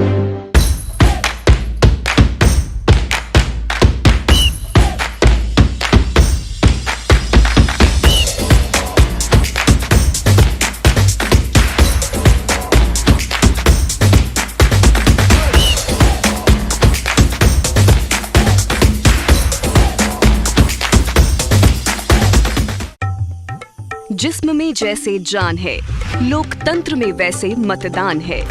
वोट से है हमारी पहचान, चलो मिलकर करें मतदान। ब्रेक के बाद एक बार पुनः आप सभी का स्वागत है। सीधा वरिष्ठ नेताओं के जज्बातों से रूबरू होते हैं और वर्तमान चुनावों की चर्चा करते हैं। मेरा सीधा सा सवाल पहले दिनेश जी भाई साहब आपसे है, टिकट वितरण जो वर्तमान चुनाव में अभी हुआ है उसमें भ्रष्टाचार के आरोप लगे हैं, क्या लगता है आपको, टिकट खरीदा गया या पार्टी ने सही फैसला किया? नहीं, बिल्कुल नहीं। ये किंवदंतियां होती हैं और ब्यावर इन चीज़ों में बहुत आगे है। जो चीज़ कहीं कोई संभव ही नहीं है जी, तो टिकट बिकना बिकाना ऐसा वो नहीं है, सिस्टम होता है।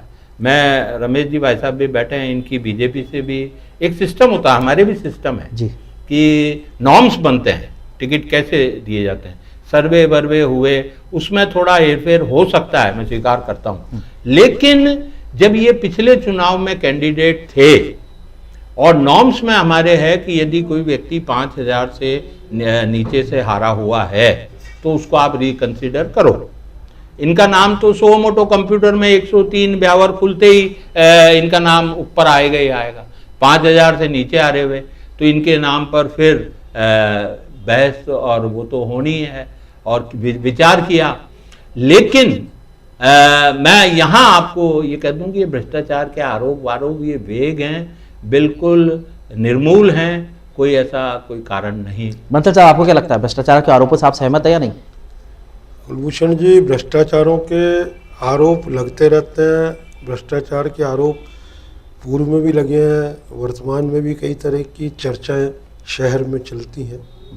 जैसा दिनेश जी ने कहा, मैं पिछले लगभग 6-7 टिकट में 3 बार तो, चौथी बार शंकर सिंह जी को मिल गया, उसके पहले देवी शंकर जी, उगमराज जी मेहता, उसके पहले विष्णु जी बजारी साहब के टिकट के समय, माणक जी डाणी के टिकट के समय भी हमने देखा।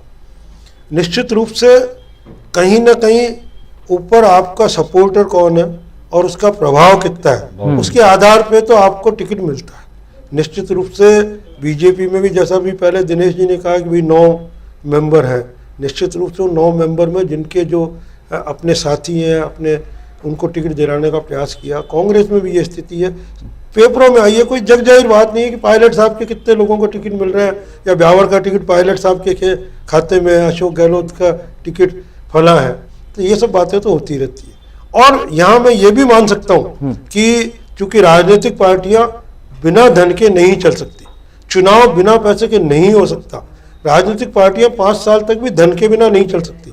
तो अगर किसी कैंडिडेट को ये कह दिया जाए कि भैया आपको हम टिकट दे रहे हैं, आप सक्षम है, तो आप एक फला कॉन्स्टिट्यूंसी में जो गरीब आदमी है, जो कमजोर आदमी है, उसका खर्च आपको देना है, ऐसा होता है। मैं ये नहीं कर रहा हूँ ब्यावर में ऐसा हुआ है, मैं जनरल फिनोमेनिया की बात कर रहा हूँ। दिनेश जी भाई साहब ने जो कहा, आपने जो बात पूछी उसमें धनबल की जो बात करते हैं, तो अगर इस तरह की कोई बात होती है तो कहीं भी अलग मुद्दा है। बाकी कोई अगर व्यक्ति पार्टी के नाम से पैसे लेके रख ले तो उसका तो कहीं भी कोई इलाज नहीं है, न देने वाले का इलाज है न लेने वाले का इलाज है।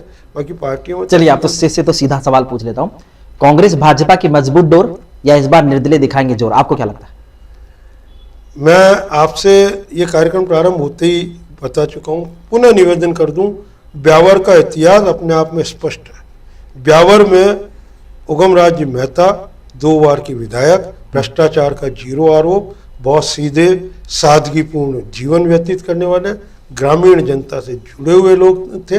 उसके बाद हम बात करें देवी शंकर भूतड़ा की, देवी शंकर भूतड़ा के साथ पूरा संगठन, पूरा एक चप्पा चप्पा छाना हुआ, एक बहुत अच्छा कार्यकर्ता जिनके ऊपर भ्रष्टाचार के आरोप नहीं, सीधे सीधे ग्रामीण क्षेत्र से जुड़ाव। जब वो चुनाव लड़े तो क्या हुआ, किसी चौधरी साहब, संपन्न आदमी, भ्रष्टाचार के आरोप नहीं, सीधे सीधे विधायक, पूरे क्षेत्र से जुड़े हुए रहे और उनके साथ कार्यकर्ताओं का एक हजूम लगा हुआ रहा। परिणाम क्या हुआ आपने हमने देखा। हम गीसू जागीरदार की बात करें, हम माली समाज की बात करें, माली समाज का एक हजूम जो उमड़ा, उनका जब नामांकन भरा गया, मैं समझता हूँ ब्यावर का एक ऐतिहासिक नामांकन था। और माली समाज ब्यावर शहर का, जहाँ हम रावत समाज की बात करते हैं उसी प्रकार जो कुछ थोक है रावत समाज की तरह माली समाज का, रैगर समाज का, एससी समाज का, तो माली समाज में एक बहुत बड़ा थोक है। लेकिन कितने वोट आए गीसू जागीरदार साहब के, आप सबको मैं बात करूं हमारे भाई हरिकिशन त्रिलोकानी से।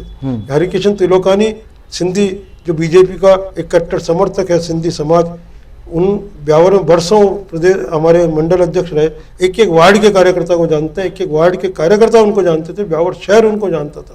लेकिन जब निर्दलीय खड़े हुए क्या स्थितियां बनी आप सबको सब जानकारी। मैं यही नहीं कह रहा हूँ वो योग्य नहीं थे, योग्य होना अलग मुद्दा है, उनका प्रचार का टेम्पो बनना अलग मुद्दा है, लेकिन क्या वो प्रचार का जो माध्यम बनता है, जिस तरह का उनका शहर में माहौल बनता है, क्या वो माहौल जब बटन दबाने का नंबर आता है वो स्थिर रह पाता है? मतलब आपने सीधे से खारिज कर दिया कि यहाँ पर पार्टी की प्रमुखता रही है। मैं आपसे एक निवेदन और कर दूं कुलभूषण जी, मैंने कल भी मीटिंग में कही, आज भी मैं आपसे, अभी नीचे दिनेश जी से मेरी चर्चा हो रही थी, मैं आपसे बता दूं कि जब मैं भारतीय जनता पार्टी का वोटर हूं, मैं व्यक्तिगत तौर से नाराज हो सकता हूं, भारतीय जनता पार्टी की नीतियों से नाराज हो सकता हूं, भारतीय जनता पार्टी जिसको टिकट दिया उससे नाराज हो सकता हूँ, और मैं विचार कर सकता हूँ कि साहब मैं चूंकि आपके ये जिसको टिकट दिया गया वो ठीक नहीं है, इसलिए इस बार मैं बीजेपी को वोट नहीं दूंगा, और मन बना लेता हूँ कि एक निर्दलीय को वोट दूंगा या कांग्रेस को दूंगा या XYZ को दूंगा, या वोट देने नहीं जाऊंगा। लेकिन जब मैं वोट देने जाता हूँ, 25 तारीख आएगी, मैं वोट देने जाऊंगा और बाहर तक ये निश्चय करके जाऊंगा कि वोट नहीं दूंगा आपके बीजेपी को, शंकर सिंह रावत को वोट नहीं दूंगा। लेकिन जब अंदर जाके कमल का निशान नजर आएगा तो मैं कमल के निशान पर ही वोट दूंगा। वहाँ शंकर सिंह कौन है मुझे याद नहीं रहेगा, मैं भूल जाऊंगा। नहीं, आप जनता को कहना क्या चाह रहे हो? मैं ये कहना चाह रहा हूँ भारतीय जनता पार्टी का वोटर भारतीय जनता पार्टी को वोट देता है और भारतीय जनता पार्टी को ही वोट देगा, चेहरा मायने नहीं रखता। हाँ ठीक है शर्मा जी, बगावती तेवर दिखा रहे जो निर्दलीय दावेदार है, उनके जो बयानी तीर है वो बार बार ज्यादा जख्म दे रहे हैं। आपको क्या लगता है ये एक साजिश है या फिर उनकी पीड़ा है? पीड़ा है, साजिश भी कह लो आप इसको। मैं तो अपने विचार पूर्व में ही अभिव्यक्त कर चुका हूं आपको। मैं भाई साहब की बात से पूर्ण रूप से सहमत हूं कि ये कुछ नहीं है, ब्यावर का इतिहास साक्षी है आज तक का, कि निर्दलीय वगैरह और ये बागी और ये होते हैं, अपनी अपनी पीड़ा है, अपना वो दिखाने के लिए एक वो होती है, लेकिन ब्यावर में कभी सफल नहीं हुए हैं और ना हो सकते हैं। ये मेरी this is my personal opinion, ये मेरी व्यक्तिगत विचारधारा है जो मैं आपके सामने आज रखना चाहता हूं। इस चुनाव को आप 2018 के चुनाव से भी पूरा मिलान कर लो, ठीक है, वो की वो स्थितियां हैं। भारतीय जनता पार्टी के उम्मीदवार शंकर सिंह जी रावत, कांग्रेस के उम्मीदवार पारस पंच जी और निर्दलीय, ये तीन निर्दलीय विशेष प्रमुख जो मानते हैं। बिल्कुल।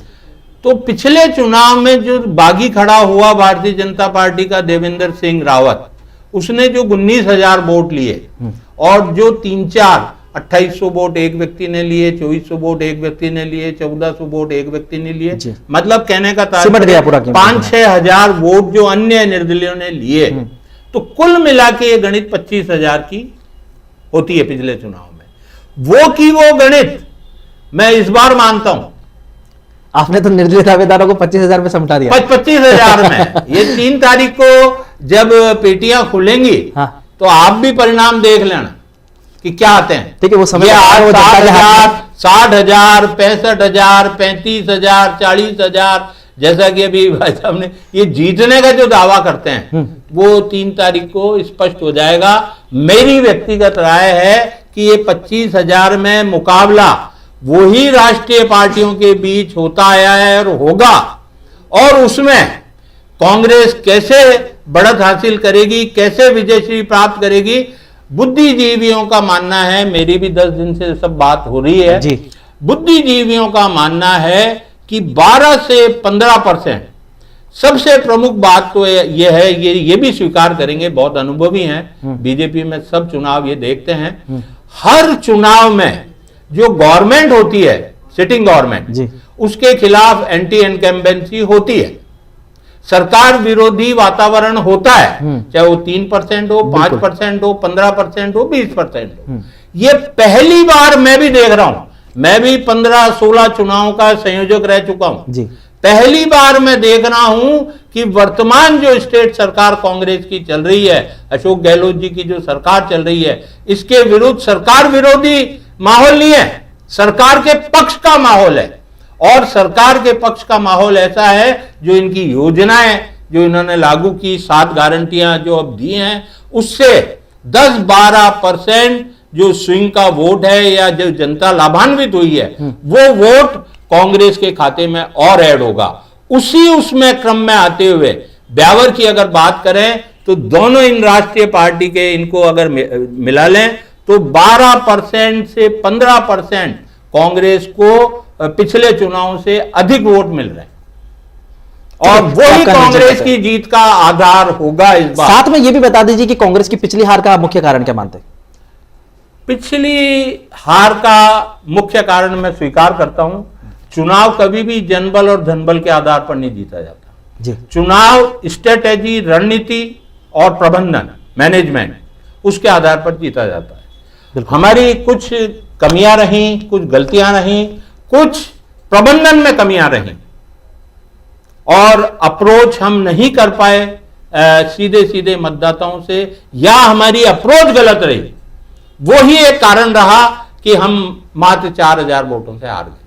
लेकिन इस बार मैं दावे के साथ कहता हूं कि इस बार निश्चित रूप से ये चुनाव कांग्रेस जीतने जा रही है, और जो स्लोगन ये चल रहा है, काम किया है दिल से, जनता चुनेगी फिर से, ये जनता पर छोड़ दीजिए। जनता पर छोड़ दिया। बंसल साहब, भाजपा के पिछले चुनाव में जीत का अंतर बहुत कम था, कांग्रेस और भाजपा में मैच 4500 वोट का अंतर था। आप नहीं दिख रहे हैं कि भाजपा में जो वोट जीत का जो अंतर होता है वो कम होता जा रहा है? ये क्या दर्शाता है? मैं आपसे निवेदन करूं, आपकी बात का जवाब 1 मिनट बाद दूंगा। जी, बताएं। मैं इनको बधाई देता हूं, इन्होंने 15% वोट कांग्रेस को बढ़ा दिए। अच्छा। इसका मतलब राजस्थान में 180 सीटें कांग्रेस की आएगी, क्योंकि पिछले अगर हम अंतर देखें तो केवल 1.5% के अंतर से सरकार बनी और बिगड़ी है।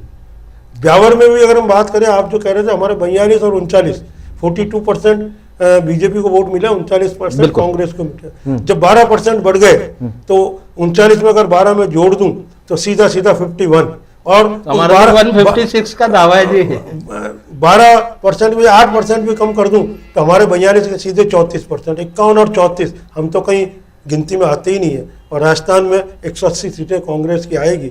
मैं आपका ध्यान निवेदन करना चाहता हूँ, एक सट्टा मार्केट जो चलता है, पैसा लगता है, और सट्टा मार्केट अपने कैलकुलेशन वो किसी से प्रभावित नहीं होता है, वो न सरकार से प्रभावित होता है, न पत्रकार से प्रभावित, क्योंकि धन लगता है, उनको पैसे देने पड़ते हैं। उनके रुझान एक बार आप देख लें, जो बीजेपी के टिकट, कांग्रेस की टिकट बंटने के पहले 115-17 थी, उन्होंने बदल के आज की तारीख में 125-27 कर दी बीजेपी की, और कांग्रेस की जो 65-67 आ रही थी वो 56-58 आ रही है। तो उन हम आंकड़ों को झुटलाएं, हम केवल यहाँ मंच पर बैठ के ये सट्टा बाजार की बात कर रहे हैं, सारी बातें सट्टा बाजार, वो एक दिन में 3 अपने दावे प्रस्तुत करता है। आप जो कह रहे हैं वही भारतीय जनता पार्टी लगातार हमारे चुनाव में पिछली बार हम 4500 वोटों से ही क्यों जीते, निश्चित रूप से सवाल ये था मेरा। आपका निश्चित रूप से कहना सत्य है, लेकिन आपने खुद ने पहले कहा कि हमारे जो 18,000 वोट हमारे एक निर्दलीय की वजह से कटे, 18 + 4.5 जोड़ दें तो 22,500 वोट। ऐसे कैसे जोड़ दें? मैं निवेदन करता हूं आपको, एक आप 2 है, हाँ 2 होंगे, 4.5 का है, कैसे 22.5 का कर दें? फिर आगे सुना, मैं आपसे निवेदन करूं, पिछली बार जिस प्रकार का माहौल था, अभी आपने खुद ने कहा कि पिछली बार पारस जी पंच प्रथम बार आए, उनके साथ कोई विरोध नहीं था, उनके साथ आम जन जुड़ा, जबकि शंकर सिंह जी तीसरी बार आए तो जो एंटी इनकम्बेंसी फैक्टर था वो उन पर लागू था। अब चौथी बार वैसा कुछ नहीं है, अब और ज्यादा है। पिछली बार कहीं मनमुटाव थोड़ा बहुत नजर आ रहा था, इस बार वो नहीं है। सारे भारतीय जनता पार्टी, और जो निर्दलीय जितना नुकसान पिछली बार हमारा हुआ, आज जो निर्दलीय खड़े हो रहे हैं, मैं आपसे निवेदन करता हूं कि जितना नुकसान वो भारतीय जनता पार्टी का कर रहे हैं, उससे ज्यादा नुकसान कांग्रेस का कर रहे हैं। और ये कांग्रेस खुद भी मानते हैं आज जो हमारे नर्दीले खड़े हो रहे हैं वो केवल भारतीय जनता पार्टी का नुकसान कर रहे हैं, ये गलतफहमी है। और ये गलतफहमी मैंने पिछली बार भी जब आपने इस चैनल पे मुझे बुलाया, जिस दिन चुनाव की गणनाएं आ रही थी, भाई राम प्रसाद जी मेरे वरिष्ठ साथी, एक एक्टिविस्ट पत्रकार, उन्होंने मुझे कहा जी 8 पंचायतों के बाद कि आप तो हार गए। मैंने तब भी उनसे निवेदन किया था कि हम जीतेंगे, निश्चित तौर से जीतेंगे। और आज भी आपके चैनल के माध्यम से मैं ये निवेदन करता हूँ, मेरी जो अब तक की राजनीतिक समझ, मेरी गणित, मेरी कैलकुलेशन कहती है कि इस बार पिछली बार से बहुत अधिक मतों के अंतर से जीतेंगे। और निर्दलीय पुनः जिस प्रकार मुंह की खाते हैं, मुंह की खाएंगे। बाघाबाद जी तो अपनी कैंची से जमी हुई फसल को काटने के बाद बिल्कुल काटे, कोई कैंची चलाने के बाद, कैंची और भाला और टॉर्च कुछ भी चला के उनके झोली में क्या आ पाते हैं, उनकी झोली में आएंगे तब वो उनके वोट होंगे। क्या वोटर उनको वोट उनके साथ लगे हुए हैं? और ये व्हाट्सएप यूनिवर्सिटियां जो है ना कुलभूषण जी, व्हाट्सएप यूनिवर्सिटियां वोट नहीं होती है। वोट तो बटन जब दबता है वो वोट होता है। और बटन दबाने वाला एक जो मतदाता है वो बहुत समझदार है, वो आपको मेरे को सबको जेब में रख के चलता है। वो बहुत अच्छी तरह जानता है कि मुझे किस पार्टी को वोट देता है, किस पार्टी को। और आजकल तो एक और विशेष बात है, अब जो चुनाव हो रहे हैं और आगामी लोकसभा के चुनाव होंगे, वो व्यक्ति के चुनाव नहीं रहे, वो पार्टियों के चुनाव रहे हैं। और निश्चित रूप से पार्टी को देखकर ही वोटर वोट दे रहा है। और पार्टी कौन सी अच्छी है इसको न तो मैं एक्सप्लेन करना चाहूंगा, न मैं चाहूंगा कि किसी तरह जनता को छोड़ दो ना, जनता का काम जनता पे छोड़ दो। जनता निर्णय बता देगी कि कौन सी पार्टी अच्छी है। ठीक है, दोनों के अनुभव यहाँ पर आपने रखे, दोनों अनुभवी हो। और अनुभवी नहीं, मैं एक थोड़ा सा 1 मिनट बताऊंगा आपका। बताएं।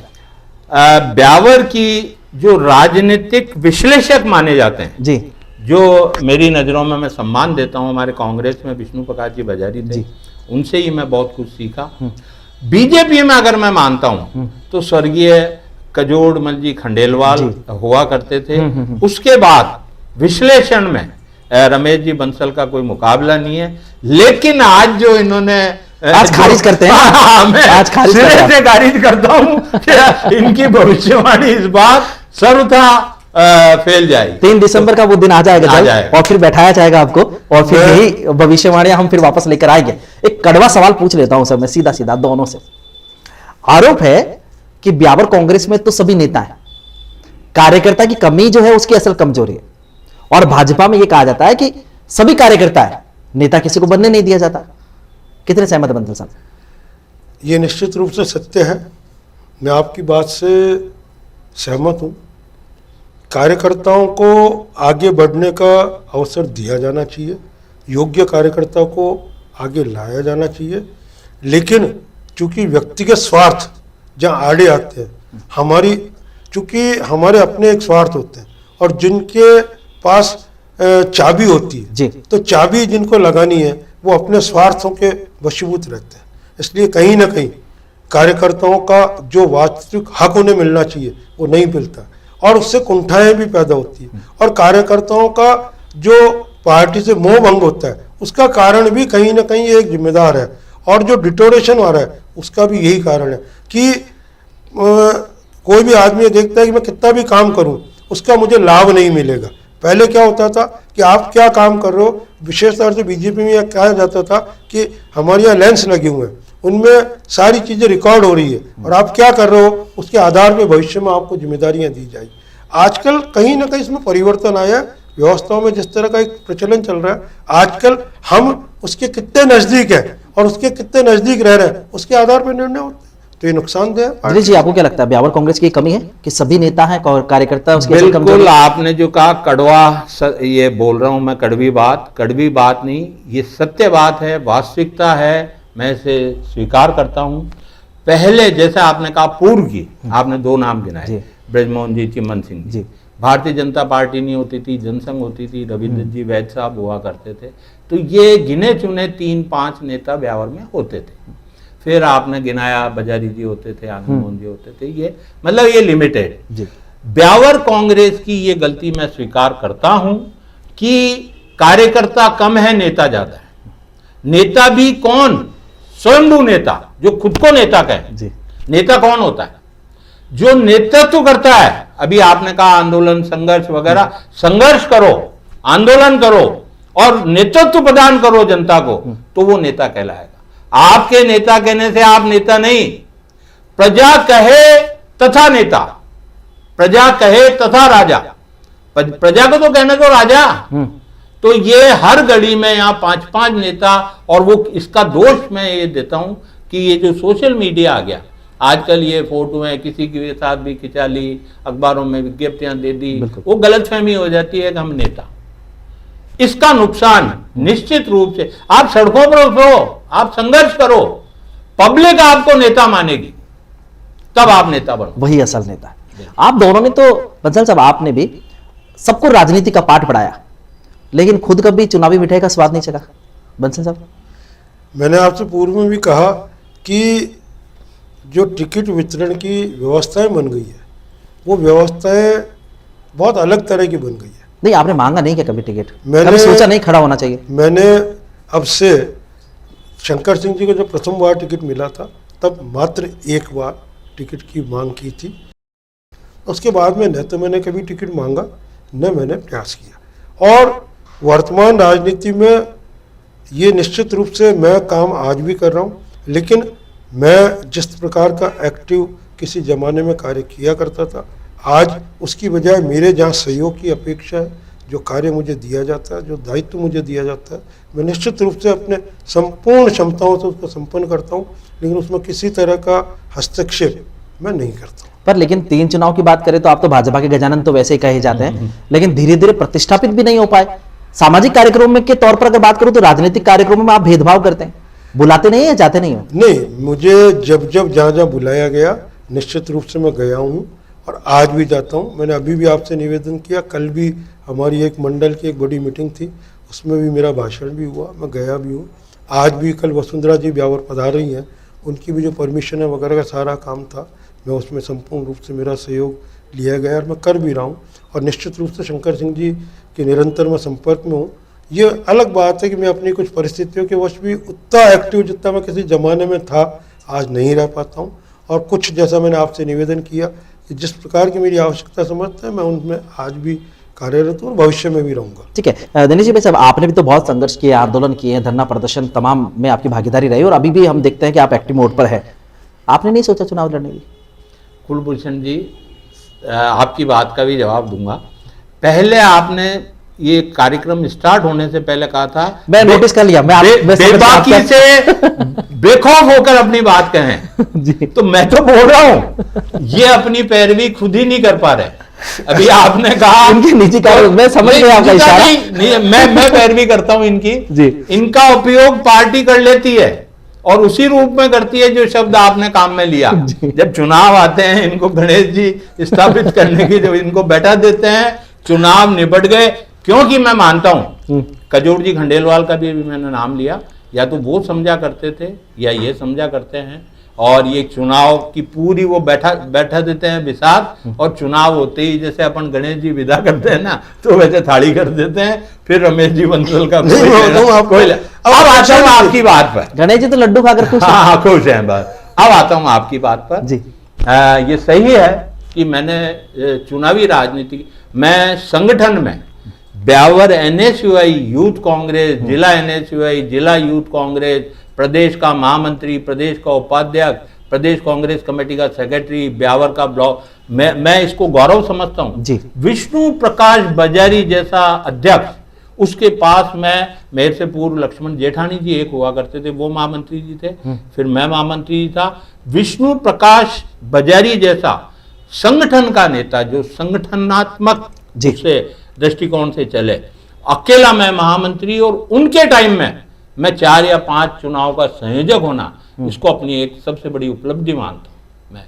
लेकिन पूर्व में ये चुनाव का मेरे फादर मांगा करते थे, तो मैं नहीं मांगा करता था। अभी जो अपनी शुरुआत में बात चली जी, अभी आपने खुद ने कहा, शायद रमेश जी भाई साहब ने भी कहा, कि चूंकि ये सीट मैं नहीं समझता कि कांग्रेस के पक्ष की थी, तो मैं सिर्फ, मेरे को बुला के हमारे कोई सर्वोच्च नेता ने एक बार ये कहा भी था, तो मैंने कहा नहीं साहब, समीकरण नहीं है, और समीकरण होंगे तो मैं आपके पास आऊंगा, अन्यथा नहीं आऊंगा। मैं कैंडिडेट बनने के लिए कैंडिडेट नहीं बनना चाहता, चुनाव जीतूं और जीतने के लिए लड़ना चाहता हूं, तो ही आपके पास आऊंगा, अन्यथा नहीं आऊंगा। फिर अभी दोबारा आपकी बात पर आता हूं। अपन ने कार्यक्रम जब शुरुआत किया था, तो जातीय आधार का अपन ने एक वो दिया था जी।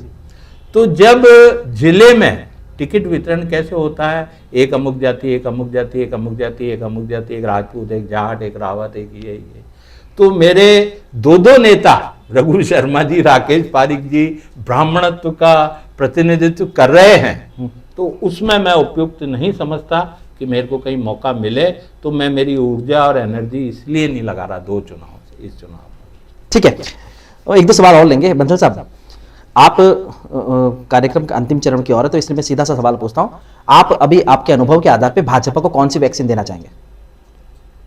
क्या मैं समझ नहीं पाया? सलाह के तौर पर भाजपा को कोई आपकी कोई ऐसी टिप्स देना चाहेंगे जो उनके लिए फायदेमंद हो?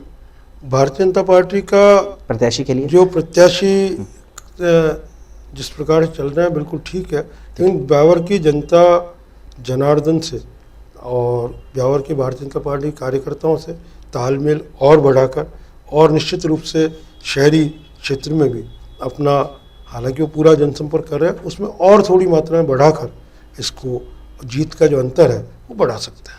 ठीक है दिनेश भाई साहब, वर्तमान परिप्रेक्ष्य को देखते हुए कांग्रेस कौन सा विटामिन लेना चाहिए उसके लिए जो फायदेमंद हो सकता है?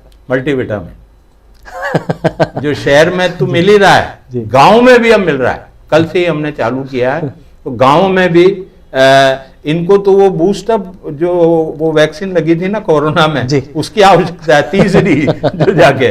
और हमको कुलभूषण जी बहुत स्पष्ट है, आदमी की लैंग्वेज, बॉडी लैंग्वेज और फेस एक्सप्रेशन से पता लग जाता है कि आदमी के दिल के अंदर क्या चल रहा है। तो हम जहां जहां निकल रहे हैं, मोहल्लों में, वार्डों में, गलियों में, बाजारों में, एक आदमी के दिल में दर्द है कि भाई साहब देखो पहली की जान नहीं रहे, आपा अटक जावा कटा है, अब की पूरा जो वो कह रहे हैं, तो उनके दिल में भावना है और वो चाहते हैं कि इस बार निश्चित रूप से परिवर्तन हो। तो मैं उन्हीं के आधार पर कह सकता हूं, जनता जनार्दन के आधार पर निश्चित रूप से इस चुनाव में परिवर्तन होगा होगा होगा। ठीक है, ये समय पर छोड़ देते हैं। मेरा अंतिम सवाल है, दोनों से सीधा सा सवाल है, सामान्य सा सवाल है। पहले बंसल साहब मैं आपसे जानना चाहता हूं, आपके मुताबिक अच्छे विधायक में क्या खासियत होनी चाहिए? आमजन से जुड़ाव होना चाहिए, आमजन की समस्याओं का त्वरित निदान होना चाहिए, जितनी भी उनको सरकारी नियमों के तहत उनको सुविधा, उनका काम निपटाया जा सकता है, वो निपटाया जाना चाहिए। आपके मुताबिक दिनेश जी, विधायक में क्या गुण होने चाहिए? विनम्रता सबसे पहला गुण है, आदमी विनम्र होना चाहिए। आज आप मेरे पास आए, मैं हो सकता है मेरी सर्टेन लिमिटेशन हो, सीमाएं हो, मैं आपका काम नहीं करा पाऊं, लेकिन मेरी वाणी और व्यवहार ऐसा होना चाहिए कि उससे आप संतुष्ट हो। काम हो कि नहीं हो, नहीं होते हैं कई काम, तो विनम्रता अवश्य होनी चाहिए। एक विधायक में अहंकार बिल्कुल नहीं हो, अहम नहीं होना चाहिए। जिस व्यक्ति में विनम्रता नहीं है, जिस व्यक्ति में अहम है, वो विधायक के योग्य नहीं है। बिल्कुल वैसे बहुत बहुत आभार आप दोनों का, रमेश जी बंसल साहब, दिनेश जी शर्मा साहब, दोनों ने अपने अनुभवों के आधार पर वर्तमान परिप्रेक्ष्य में जो राजनीति चल रही है उन पर बेबाकी से अपने जवाब दिए, साथ ही वर्तमान हालातों को लेकर भी इन्होंने अपने जो विचार होते हैं वो साझा की है। तो एक बार पुनः मैं रमेश जी बंसल साहब, दिनेश जी शर्मा साहब, आप दोनों का बहुत बहुत आभारी हूं कि आपने बहुत कीमती समय निकालकर हमारे इस कार्यक्रम के लिए अपना समय दिया। और प्यारी जनता, आपका भी बहुत बहुत आभार। सियासत के सिंहासन कार्यक्रम में मतदाता जागरूकता कार्यक्रम के अंतर्गत आप सभी से विनम्र अनुरोध करना चाहता हूं कि 25 नवंबर जो मतदान दिवस है, अवश्य मतदान करें और मतदान करवाएं, अधिक से अधिक मतदान कर ब्यावर विकास में अपनी अहम भागीदारी निभाएं। तो बहुत बहुत धन्यवाद आप सभी का। आपका भी बहुत बहुत आभार, धन्यवाद, शुक्रिया, और जनता का भी बहुत बहुत आभार। आप सभी का पुनः आभार।